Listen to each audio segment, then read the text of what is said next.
father sat down for a chat with his 16-year-old son. The father's a good friend of mine and an excellent salesman, so he had a pad of paper and a pen with him, because it's always better if you could illustrate your point while you're making it. And while his son watched with interest, Jim drew a fairly good likeness of a goose. And behind the goose, he drew 3 eggs.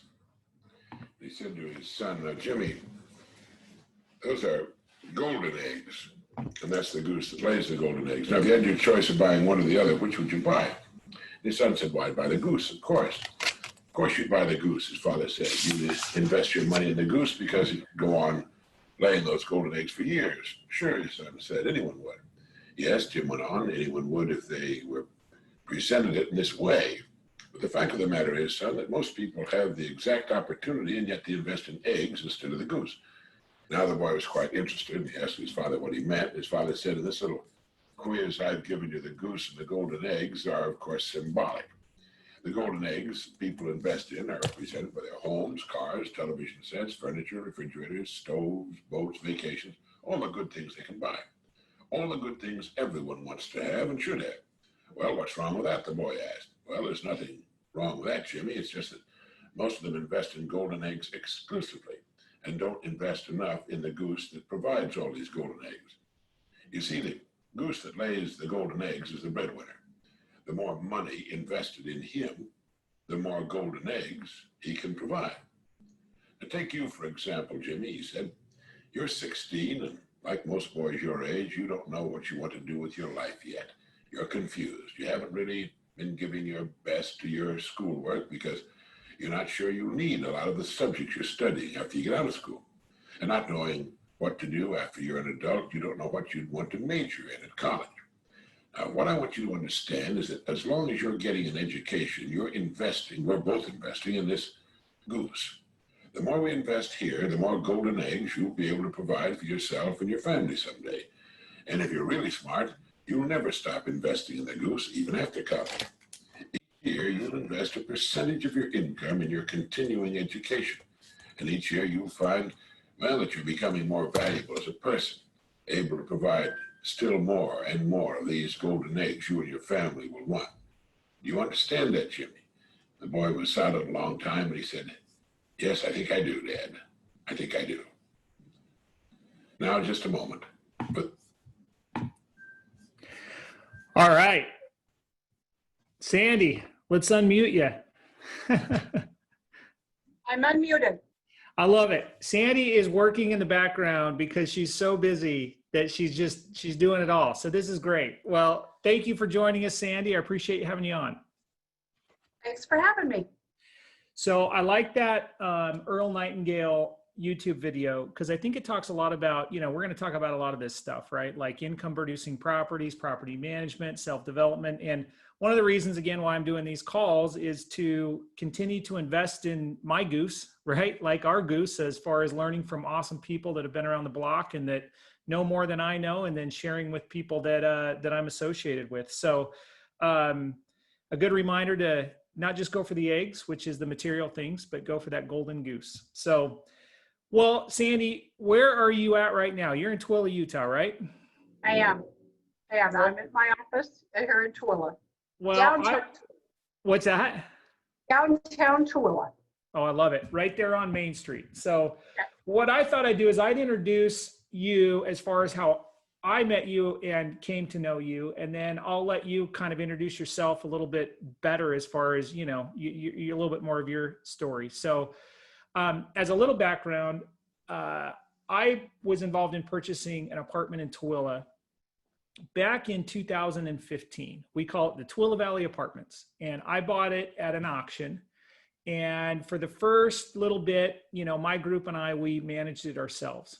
And, coming from Salt Lake, we were driving, back and forth. We didn't know what we were dealing with this apartment, right? Like it had a lot of existing tenants that were probably not qualified to be there, and a landlord before us that was not doing a great job. And so I reached out to the Tooele Housing Authority and I said, hey, who could help me I started to think we need to build I think I called it our Tooele Valley, support team or something like that. Right. And so I said, who would be out there that could help me manage this property? And they're like, you need to call Sandy Critchlow. And I'm like, okay, great. So that's when I first met Sandy, and she got involved right away in helping us with managing our apartment out there in Tooele. And then after that, we bought another apartment out there. So Sandy right now manages 30 units for, me and my group out there in Tooele between two properties. And they're both older properties. We're going to talk a little bit about them as we go along in this call.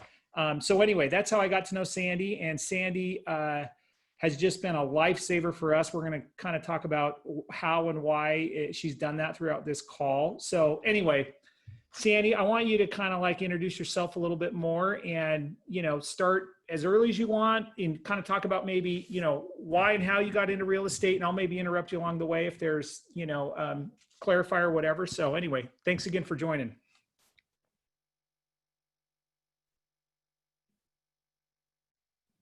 Did I lose you? Up to me? Yep, go for it. I lost you for a second. We got you back. Okay. Well, hi there, and thanks for having me, Matt. My name is Sandy Critchlow, and I'm born and raised in Tooele County, and I was actually born and raised at Dugway Army Base, and I worked out there for over 20 years with the government contractor, Northrop Grumman. And I just decided one day that I needed something new and to work for myself and a change. And I went into real estate. And when I got my foot in the door with real estate, I discovered that not only did I really, really like it, but I was actually really, really good at it. So it just went from there, and I enjoyed it. When the housing market hit and we had that stumble in 2008, it kind of led into property management. So, but Sandy, how did you first get in? Was it through agent work? Yes. Okay. Yes. So then I just started doing property management when homeowners couldn't sell their homes. We started into property management. And I just did a few at a time. And then from there, it kind of built. And then I discovered that maybe I had a new calling, and that was property management. And I know everybody teases me about it, but it is a sick obsession with real property management, but I do like it. And then, of course, I met Matt, and I do like a challenge, and that was a challenge. Those 30 units has been a challenge, but that's what I do. And I only do Tooele and Grantsville, or the Tooele County area. I don't venture into Salt Lake in areas that I'm not real familiar with. This is what I know, and this is why I'm out here.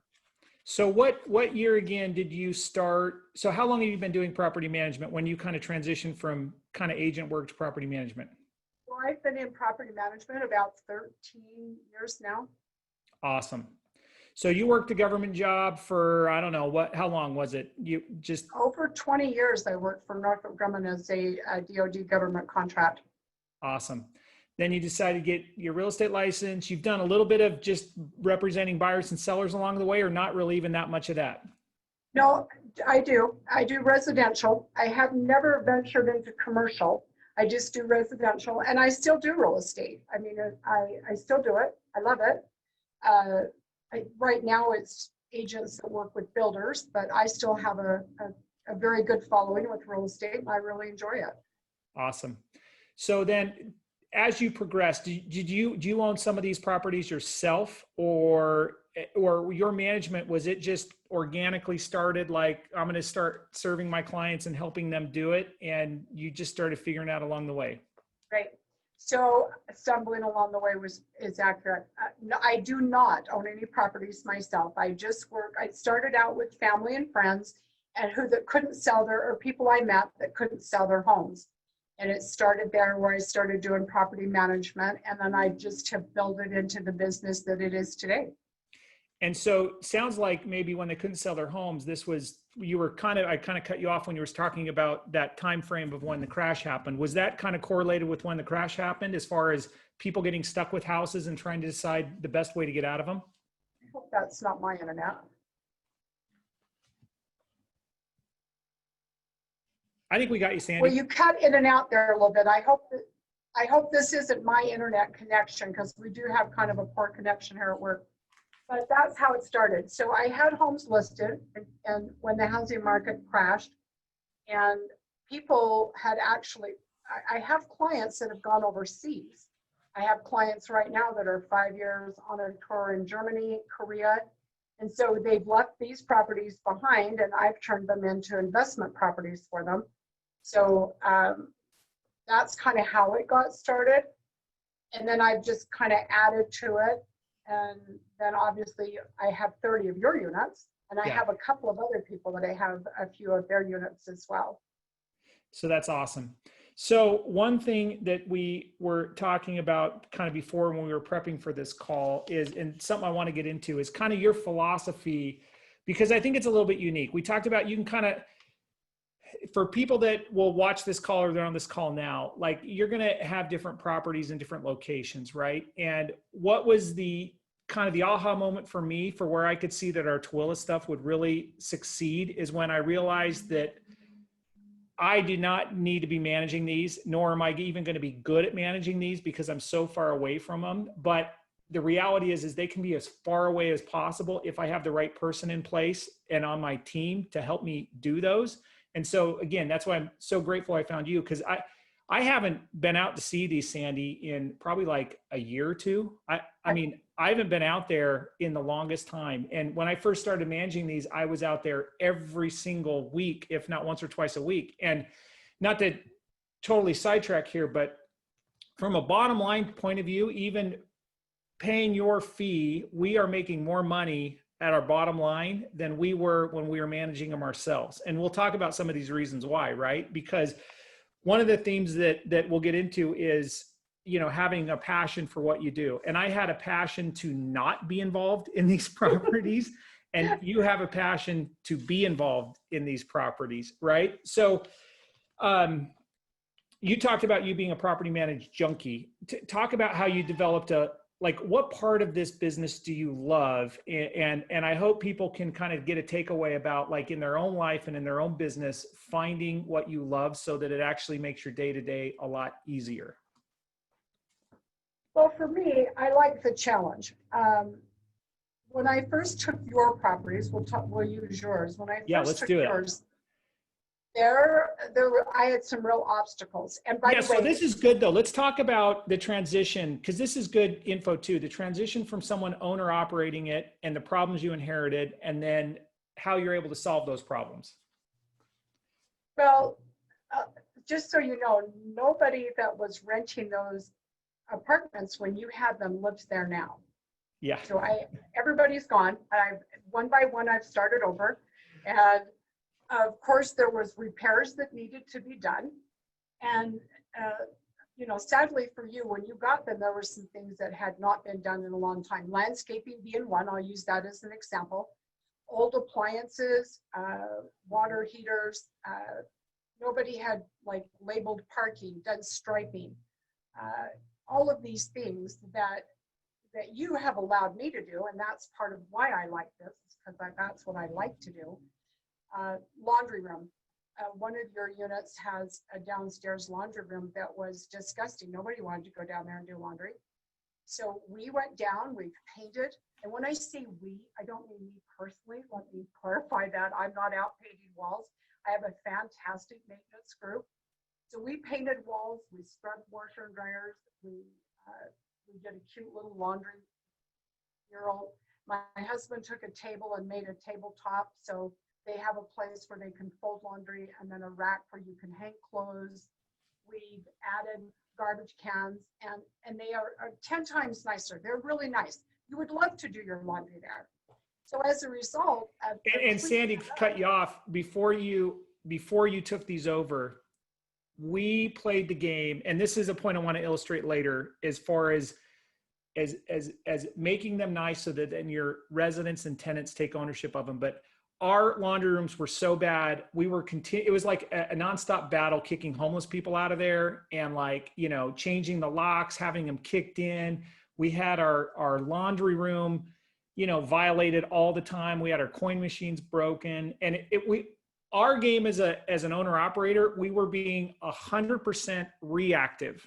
Like if there was a pain point, then we'd address it, right? When you came in, you were reactive as far as cleaning up our messes, but then what you're talking about is being proactive, right? And then this is a cool story about how these turned out, because for me, they're just turnkey, right? So anyway, keep going with where you're going with kind of the challenges you saw as far as transitioning from me to you. Well, simple things like sitting up there at night and seeing if the streetlights worked. You are paying for a Rocky Mountain Power streetlight there, but they didn't work. They do now. But security for your tenants is key, I think. Nice, clean places to live. Sometimes people are under the perception that if they're renting, it's because they're poor, and that's not true. People rent for different reasons. They might only be here for a while. We do referrals for the Army Depot and Walmart. People come in and they're here for a couple of years and leave. So as long as people have a nice, clean place to live, they will take good care of it. And just like the laundry room, where I could never keep that laundry room clean, now my tenants help me keep that laundry room clean because they want a clean laundry room. They want landscaping done. Matt doesn't know this, so this might be a surprise to him, but he is putting in a sprinkler system and a lawn in over on 260. So he doesn't know that yet. And I am cutting down the old dead trees and I'm buying new trees. So, but don't tell Matt.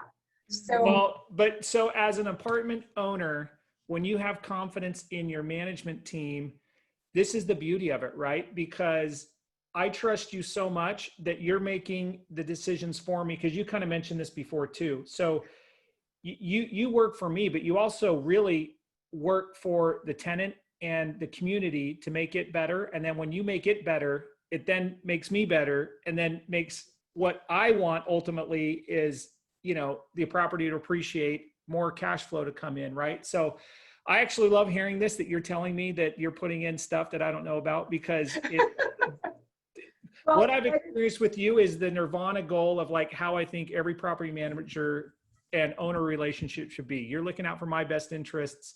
You're keeping track of the bottom line. So anyway, yeah, keep going. So, and I will say this, Matt does not babysit me, and I appreciate that so much. But, like he said, there's things I do. I know he does not want a dead tree to blow over in the wind onto the apartment complex and break patios and windows. I know that, but I don't need to call and ask him that. I already know that's what he wants. So I'll get the dead trees removed, and then then I look for sales, and we'll get some new trees and get them planted, and then his apartments look nice. I have a lot of friends that work for the city, and I'm friends with our mayor, Debbie here in Tola. I don't want her to call me and tell me, hey, have you noticed the trash in front of one of my units? Because almost everybody here knows which ones are mine. I don't want that phone call. I want people to drive by and say, you can tell how much different they look today than they did 2.5, almost 3 years ago. Yeah. They look totally different. We've added gutters, we've painted, there's things, and they look fantastic. And now through time, and it does take time, we've got paint and new flooring, and tenants have got new appliances, and so those things also allow me to increase the rent. I know when I took these from Matt, and it's let's talk about about that. What do you have your spree? When you took these from me, what were the 2 bedrooms renting for? Oh, I hope that's not my internet. It's all right. It kind of comes in and out, but it's fine. From you. Okay, because yeah, you're cutting in and out too, but I think I know what you're asking. So when I took the apartments, for example, the 1 bedrooms, just an example, you were renting those, I believe, for just a little over 400, and now they rent for 725.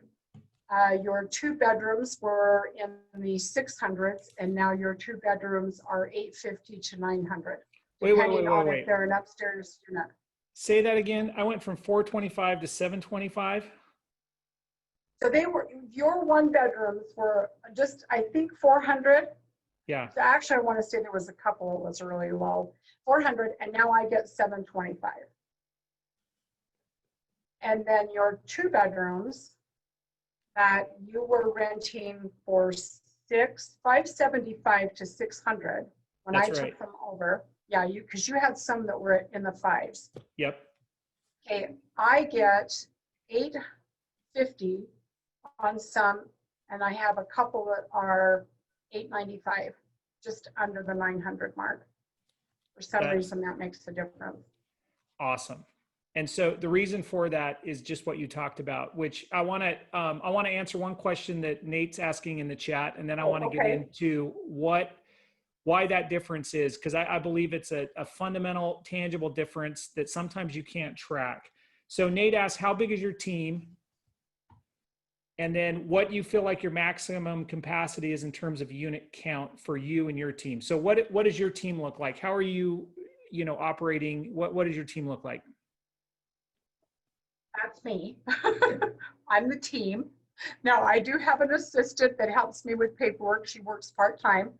I do have an assistant that helps me with paperwork, but I do most of it myself. I do have a fantastic maintenance guy, fabulous maintenance guy, one I can totally trust, and I don't have to follow him around to see if work is done. That's key. And actually, my husband retired last year, and he helps my maintenance crew. The benefit of that is, again, like I just said, if I ask you to go fix something, I know that it's fixed. I don't have to follow them around. Just like Matt doesn't have to follow me, I don't have to follow them. And then obviously I try to do as much local business as I can, because I am a local agent here. So carpet and things like that, I use, businesses here in Tooele when I can, and most times I can. My handyman license is limited to what he can do for me. If I need a licensed electrician or a plumber, I can call and use those, and there are local guys here that I use. So full time, it's just me and my assistant and my maintenance crew, Gary and Ned.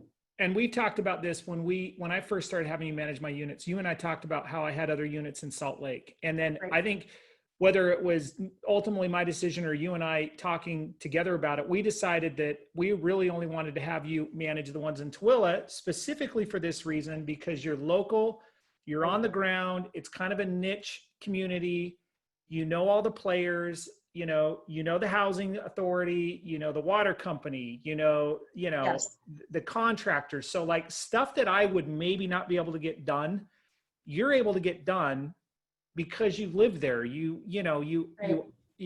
part of the community, right? And so I think for those that have properties that are in a little bit of a niche market, well, and let me back up a little bit. At my other property before you started managing it, we had more of a regional property management company, and they did a terrible job because they were out of Ogden, and they didn't want to be there because it was so far away.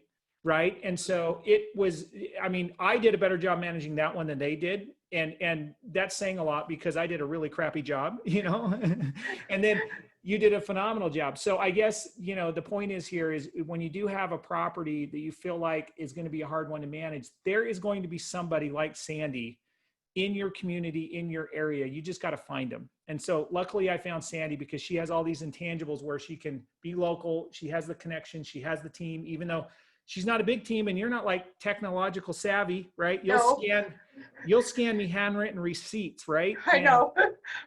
But it works. It works for what you're doing and the way that you're operating. Right. It works for me. And I mean, I know that the modern age is to have owners log on and tenants log on to portals. That kind of is not my style. If I really need Matt, I've always really appreciated the fact that I could call and say, hey, this just happened. And I appreciate my owners answering the phone, and I think they appreciate it that I answer the phone. My tenants, they don't want to log on to a portal. They want to know who I am. They want to see me. Plus, they see me in the community because I am active in my community because I think it helps my business. Yeah. And I try to have a good relationship. I mean, I work for Matt. Matt pays me. That's how I support my family. but it's my relationship with my tenants that I think adds to my success. If I'm a successful property manager, they're successful renters, and in turn makes Matt more money. And that's the secret, and that's the key to it. Well, and I think that's so key because that translates to any business. I think that when you were saying that, I think of that when I'm flipping properties, right? Like ultimately, if I'm thinking about, okay, someone's going to buy this house, right? Like I need to sell this for hopefully top dollar. Someone's going to buy it. I want them to appreciate it, value it.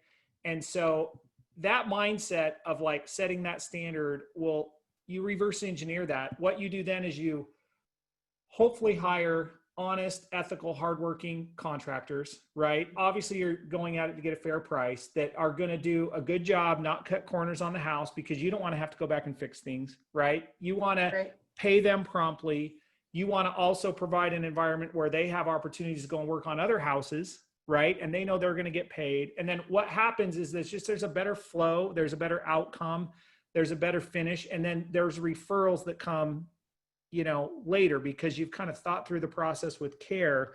And one way that you've done that, this is a very simple one, but at our 260 North Tooele apartment in the breezeway, there's like an entryway, right? And when we were there managing it, we'd like close our noses when we were in there because it was like, this thing stinks so bad. This carpet is terrible. Right? Because again, we didn't want to be there. We wanted to make money and we wanted to have the property grow, but we did not, let's be honest, we did not care enough about the community and the apartment like you care about it. So this is a great example of how you were able to change the behavior of the tenants and then ultimately how it, affected our bottom line. So tell us what you did there.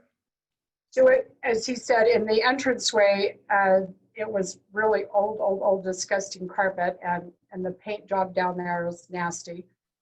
And so I ripped all the carpet out, again, not me personally, at local flooring guy. We tore it all out and we did a beautiful laminate flooring that's just really nice on the entranceway. We painted the walls, they look nice.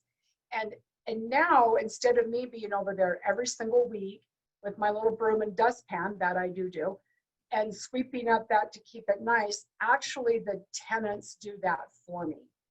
They go down, they sweep, they mop, and they're keeping it beautifully clean. Now, another thing I do that I kind of think helps me a little bit is I try to send my tenants little thank you notes that say, I couldn't do this without you. Just put a $10 Amazon card in there. You don't have to do anything, just say thank you. People like to be noticed when they're appreciated. And I try to do that with my tenants so that they know that I see it, they know I acknowledge it, and they help me with anything. They keep the garbage off the streets better, the outside looks better. It used to just be cigarette butts everywhere, which I do not allow. Now, none of that happens now. They are really nice places there. They've got families there and kids, and it's completely different. Man, so how much money do you think that saved me by you just being nice to people? Well, do you want me to take the flooring off? It saves you a lot of money, and you make more money on your rent. So Joey just commented, and I hope at the end of the day, this is the underlying theme of this call. I think pride in where you lived is often overlooked value add in multifamily, because what you said, and you just said it here, is people rent for a reason. They are not second-class citizens, right? They're not. So a lot of times I think we maybe inadvertently make them feel like second-class citizens, and then they maybe act like it because we don't truly respect and value them just as humans, right? Now, that doesn't mean that you have to make every apartment, the Ritz-Carlton, right? But you do need to have a standard. And I love your example of sending a thank you card or, a $10 gift card to a tenant, because how much more stoked are they going to be to take pride and ownership of your building that they're living in? Because it is their home, right? Like, so it's their home. It's your building and it's their home. And we do, Matt does have a lot of Section 8 housing. I do accept Section 8 housing. And again, that comes with a stigma. Yeah. And that it isn't true. I mean, most of these people are there for a reason and they're trying to better their lives. If you help them succeed, then they take care of their place and ownership. A $10 planter from Home Depot dropped off on their doorstep that says, "I appreciate you," means all the world to these people. I mean, it works. Of course, and like I said, I'm very active in my community, so these people know me, they see me out and about. So again, keeping involved, I think, helps and makes my business successful. I think that's so great. I want to come back to this to kind of finish off with this theme, but Nate has a question, and I'm fine Okay. talking about this, Sandy, as far as you are. What kind of fee structure, I guess specifically do you and I have, and then what's typical kind of for, property management? I know it's going to vary, and I can kind of comment on what I pay other people, and but what's kind of our fee arrangement? Okay, our arrangement is 10% of collected rent only. So if Matt's units are vacant, he does not pay me. So it behooves me to get busy, get them cleaned up, painted, and get them re-rented as fast and quickly as I can. Very seldom does Matt. When I first started, he had a lot of vacancies. We don't have vacancies now. And if we do, I historically have someone wanting to move over there. So I actually can turn them very quickly. So Matt pays me 10%. So when I very first started and rents were $400 and $500, and now they're $800 and plus, makes a big difference. He makes more money, and so do I. Oh, absolutely. And so just as commentary, I have other property managers. I had, Cody Reeder on one of these calls about a month or so ago. And, everyone's a little different. Like they do maybe a little bit more volume, and I pay them I think it's 6.5% or 7% management fee. Right. And so Sandy is a huge value at 10%. So because that's higher than 7, right? Like I actually get a better value for sure as an owner from Sandy because of the way she operates, specific to my apartment in Tooele. Right. Okay. So talk about what should we expect when engaging a group like Sandy? Yeah, this is a good commentary. What do you feel are the owner's responsibilities? And then what do you feel, we've talked a lot about what the property manager responsibilities is, but what should we expect when engaging with you, Sandy?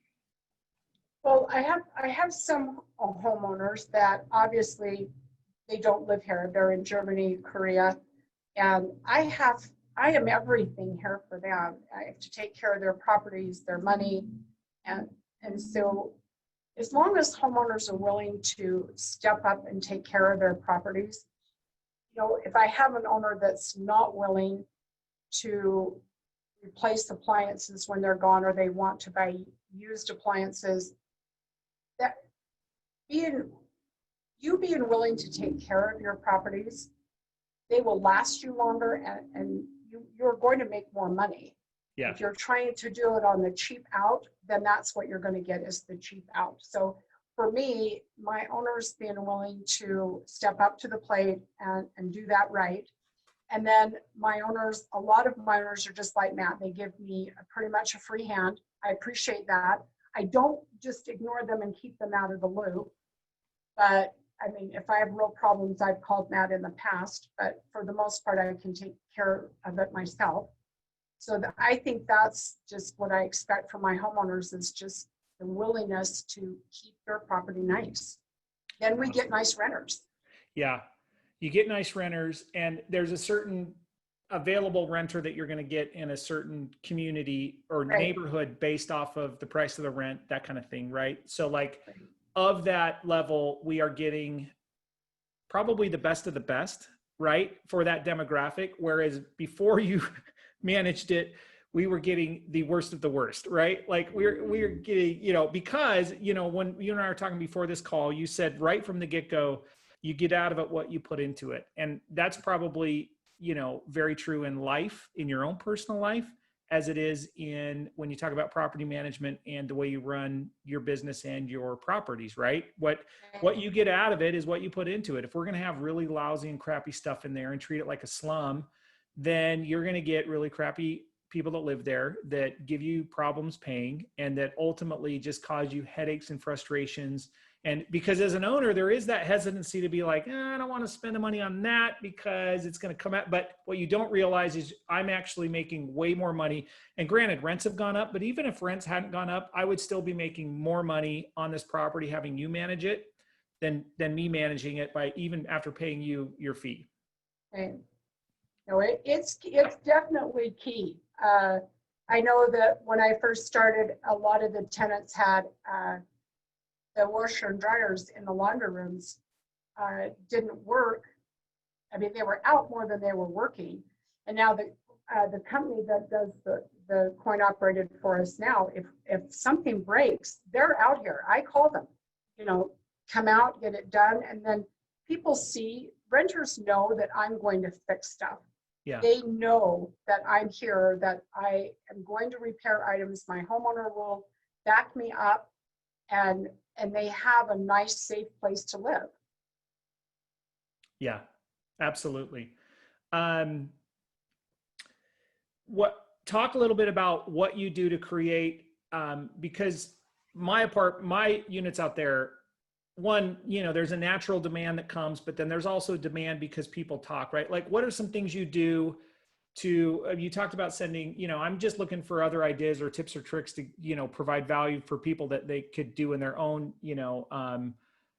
rentals. But what are some of the other things you do to add value to your tenants, right? Which ultimately all of this comes back to making your job easier, just like, making the laundry rooms nicer so that then they clean up for you, right? Making the entryway nicer so they clean up for you. What are some of the other things you've done over the years to add value to your tenants?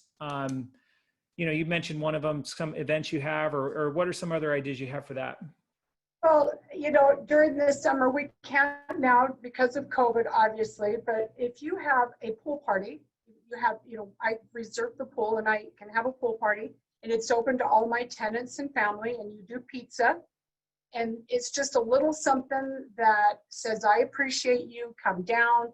I want to get to know you. I want you to know my family. I mean, I don't want these people to feel like they're being shunned by me. They're not. Or you have a bowling night. You can go to the bowling alley and have bowling night. There's hot dogs in the park. We've done hot dogs in the park. So it's really a very inexpensive way just to say thank you. I want to know you outside of my office. I want to know you outside of your apartment. Again, we all live here. We work here. We play here. We shop here. So these people add to my success, which in turn adds to Matt's success out here. And I know that the apartments, especially the one up on 3rd Street, there was a time when nobody would rent to me or rent those apartments from me because they had such a stigma. Well, they don't have that stigma anymore. They don't. So, and then, for example, I don't know if everybody watched the news, the old Broadway Hotel burned down, and that building that burned sits right next to Matt's 15 units up on 3rd Street. The tenants called, asked if they could have the filters in the air conditioning and the smoke coolers replaced because it was sucking in all of the soot and the ash from that fire. I was on it. We got up there. I got people on ladders. That's a 2-story building. We got up there. We replaced pads. We replaced filters and cleaned these up. So these people are breathing clean air. They know that I care, and I jumped right on that, got that done, so that their safety, I mean, I want them to be safe. I want their kids safe. I want outside lighting. I want yards. That's what I want for them. And Matt allows me to do that. And that's why I think Matt's a success at it. The reality is if we would have still been operating those apartments, I don't know, that 16-plex may have burned down because they may have just ran out of there and been like, forget these landlords, like they're going to help us. But honestly, that is probably, it's hard to know what would have really happened, but I think they probably helped save our apartment because they immediately called you. They're like, well, Sandy needs to know about this right now. And maybe one day I'll share the pictures, but literally this building's on fire, engulfed in flames 30 yards from our apartment, and so, oh I don't man, even think it's 30, my dear. it's Yeah, pretty it close. wasn't even 30. And they did evacuate your unit. And of course, all the tenants called, the house is on fire. This started at 7:30 in the morning. I'm up, no makeup, hair's not done, but I'm up there. If they need to sit in my car, do I need to give them a ride? What can I do? I'm there. And that's why I do Tool in Grantsville. Because if this was in Salt Lake, I couldn't have run in there. So Well, again, it's another not 30 reason, yards, it's more like 10. another reason, like I learned, I've mentioned this phrase before, horses for courses, right? Like I would not be successful with these apartments if I was using some national management company, right? Like there's situational where it makes the most sense to have the right person, which is you and Twilla, right? Because just like you said, I grew up there, I lived there, I know the community, and I know how to work with the residents. So, all right, as we kind of get, towards the end of this hour, I want to engage in the chat here. So Nate, let's get your take on evictions.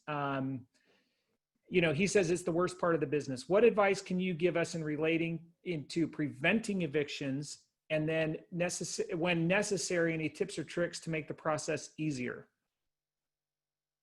Well, I've been pretty blessed. I haven't had a real serious to the courtroom in front of the judge eviction in years. And I mean, probably about maybe 10 years. So I'm very blessed. I did have an eviction about 5 years ago that I had to deal with, but reasons for eviction is a lease violation in their contract. I sit down with people when they rent from me. I set them down. We go through their contract, I explain it, and I explain my expectations. If I'm very easy to get along with, very easy. Pay your rent, take care of my property, I'll leave you alone. But if people get in a bind financially, especially like during the COVID right now, people get in a bind, have the decency to sit down, talk with them, and try to work something out. They don't want to move. Right. They don't want to start over. They don't have the money to start over. So if you can work out a plan, and that's what I do, I work out a plan with them. If they can afford $100 a week, $200 a week, if I can do something and make that work for them, I want them to be a successful tenant, then we'll work something out that they can pay their rent. That's typically the reason why people are evicted, is for non-payment. I have a tenant right now whose wife passed away. He's behind a little bit in his rent. We've sat down, we've worked out a payment plan. True, my owner's not going to get all the money at one time, but a little money is better than no money. And if that unit's vacant, you're not making anything. So Right. even if you're only getting half the rent, it's better than getting no rent. So doesn't it start though? It sounds like it starts to prevent the eviction. It starts with not only the screening process, but then, like you said, not just emailing over a lease and saying, sign this, get it back to me. You need to take a little bit more time, whether it's through personally, or you could do this on the phone, depending on, how you're scaling and how many properties you have, but take that extra 5 to 10 minutes to get to know them and to explain what your expectations are, and if possible in person. But again, it starts with the screening process to begin with, right? Like, Right. And we do have a screening process in place. So when tenants apply to rent property from me, Equity does have a computer program you do apply. It's a $35 fee for every adult over the age of 18. But again, back to your lease, some of the other reasons for eviction is number of tenants, people move family in or friends in. Let's sit down and talk about that. Why are they there and what can we do to get rid of them? Smoking is a big violation for me because I don't want people smoking in my apartment, because your nasty habit makes it hard on other people who are going to live there behind you, and it makes it hard for me. So I prefer no smoking, but if you do smoke, that I have a place in my lease that if you are caught smoking in my unit, there is a fine there involved. But for the most part, it's back to the very beginning. Let's understand what you want and what I expect, and then let's work together on that. And that's what I do. And I love hearing you talk because you're saying my apartment, my lease. Oh, And no, but yes. this is, no, I want it to be that way. Like, just like you're taking ownership of, because you said this, you said, you know, you work for me, but really you work for the people living there. You work for the building, you work for yourself because you love it. And then, you know, anytime you can find somebody that you can partner with, or that you know, when you take ownership of it and you said, this is what I'm passionate about. This is what I'm doing. And that's why I love when you're saying my apartment, you know, I'm like, cause sometimes I'll joke with my ownership group. I'm like, I don't know. We're just going to ask Sandy, like it's her apartment. You know what I mean? Like we just somehow managed to get a loan on it and finance it. Right. You know? Right. Right. Okay. To loop up that, when you do know it's going south with a tenant, like when you know you have to evict, what's your steps? Okay, so my first step obviously is your 3-day pay or quit or 3-day notice of a lease violation. After that, then if they haven't complied, then I will go up to the courthouse and file something with the courts that the judge signs. It used to be that the police department had to serve those. That's not true anymore. You only need to have somebody that serves it, that is willing to go to court for you. So I can serve it myself. I can have my husband serve it. Just someone that is willing to go to court and say that they have served the notice.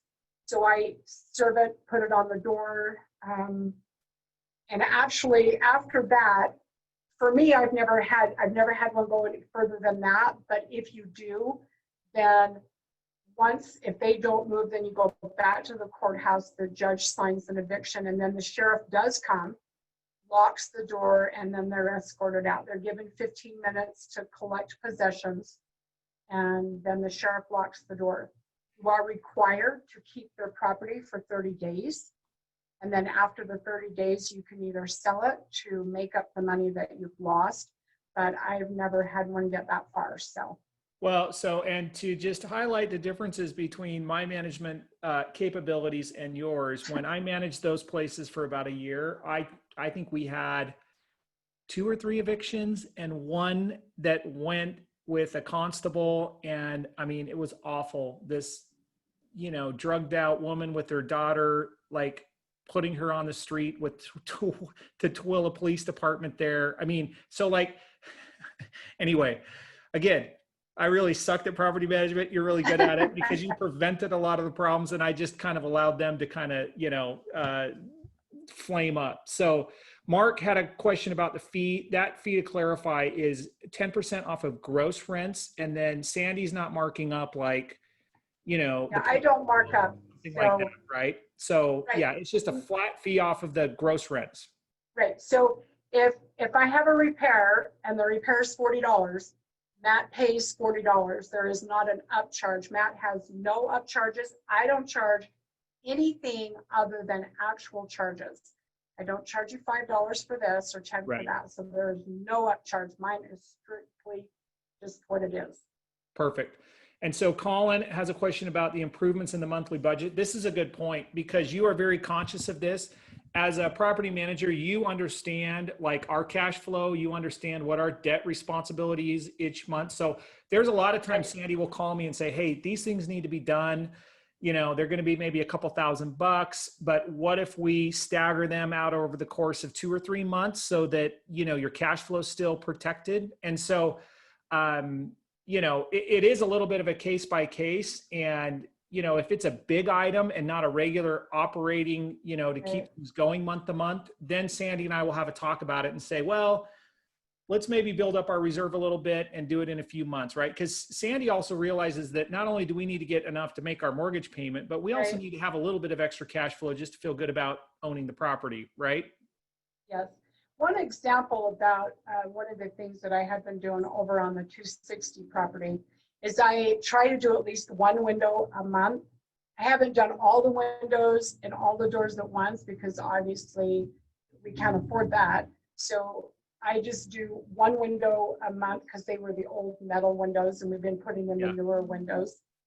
So I just do one a month or one every other month. It depends what other expenses Matt has. You know, if I bought a fridge for somebody, then I'll skip the window this month and maybe I'll do the window next month. If So so I just kind of try to watch and see what I'm spending so that I don't spend all of this money all at once.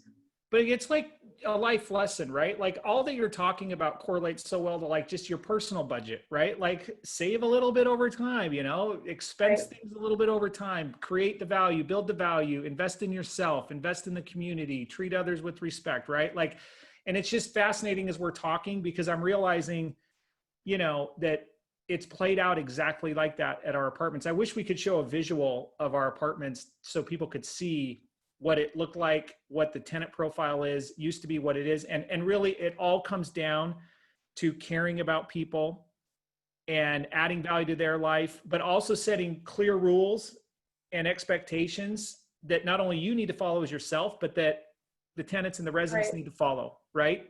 Right. So that's true. Okay, Joey, you know, you haven't really had too many, but maybe just in general, how might you mitigate the risk of violence or danger when serving someone a notice? I mean, I know we've had some pretty gnarly people out there when I managed it, but we've had some doozies.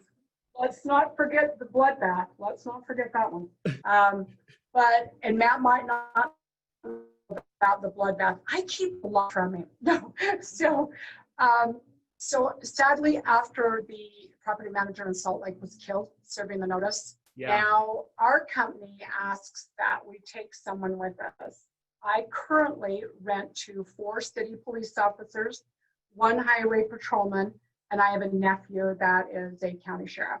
Got it. So if I have to serve a notice and I'm nervous or leery about it, I can call almost anybody and they will come and help. Again, I'm involved in my community, so I know our local police officers, our city council and stuff like that. I'm very good friends with our current city county sheriff. So if I need anything like that, I can call. Also, my husband can go with me. I mean, I've taken friends with me, but I really never had too many times that I feel unsafe. There was a time when the apartments didn't have outside lighting, and to be called up there at night to break up a fight or something, that was a little nerve-wracking. But I have since installed outside lighting, and then I've got lights by each apartment door so that the tenants have access to lighting as well, and the parking lots are lit up. So I think that's added to the safety. Another thing I did was the 2 doors that come into the foyer at 260. Those are now with automatic closers. They weren't before. Oh, really? They weren't before. They see here again, poor Matt doesn't know. Fantastic. They just hung open. Well, they now have closures on them, so when people go out, the doors close, which is another safety issue because I have single moms with kids. If my granddaughter lived up there with my great-grandchildren, I would want her to be safe. I love it. Okay, we got about a few minutes left. I want to hit one final question and then kind of end with a sign off here, and we'll end right on time. What questions would you ask when hiring a new property manager? What fees do they add to their own fees? I think fees is a killer. There's a lot of people that have upcharges, and if you have an electrician goes out and he charges $100 an hour, and your property management upcharges that to you at $150 to $200, that's the key right there is upcharges. If I go to RC Willey on their sale and I get Matt a stove at cost and I get to use my 10%, that cost, that savings is passed on to him. Your property manager cannot upcharge or you're not going to make any money. Your property manager has to bill you your actual fees, no upcharging. And then another thing too, Matt only pays when the units are occupied. If his units are vacant, you're not paid. So that's another thing. Well, and all 30 are rented, yay. So when they're rented, that's what he pays me on, is collected rent.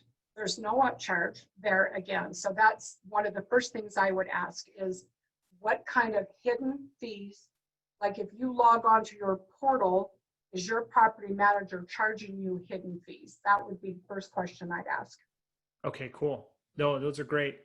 Okay, I wanted to just kind of highlight you for a minute as we end, because I think, you know, you've been around a little bit and you still got a ton more runway to go. One of the cool things you just recently did is, what did you just recently do? It maybe wasn't super successful, but No. as far as staying involved in your community, let's end with this. What did you recently redo that just sounds awesome to get involved with?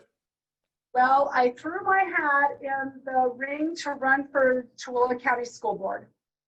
Now, I did not win, but I did get 23% of the vote, which was pretty good for my first try. I was pretty stoked. I had some stiff competition. Both of my candidates had over 40 years experience with the Tooele County School District. So I had some stiff competition, but I did do that. Again, I lost, but that's okay. I was pretty proud of myself for just where I got.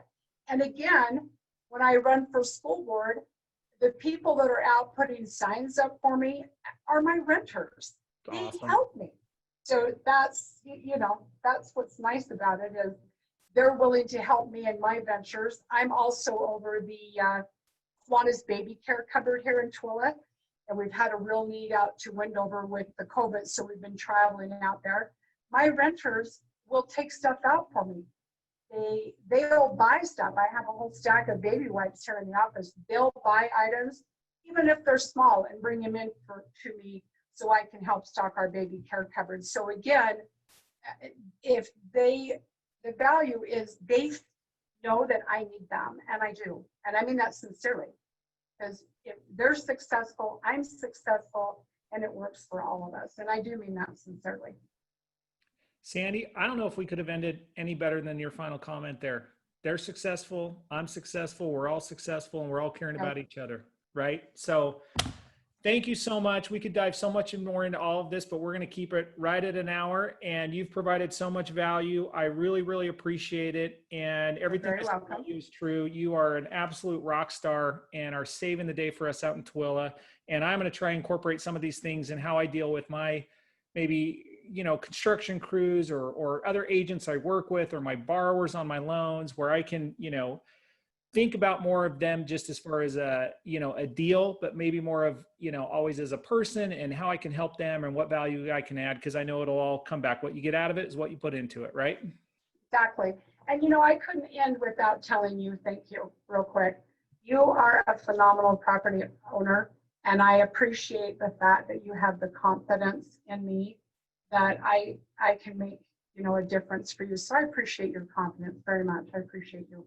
Well, thank you. And I look forward to continuing to work with you. And I hope to buy some more properties out there to have you manage. And so if it's okay with you, yes. off your phone number for anybody that might want it. And yes, definitely. So give Sandy a call. She's on Main Street, right by the Holiday Oil in Tooele. Yep. And all right, everyone have a great day. Appreciate it. Okay. All right. Bye, Thanks, guys. Sandy. Thanks, Yeah. Matt. Bye. Okay. Bye-bye, hon.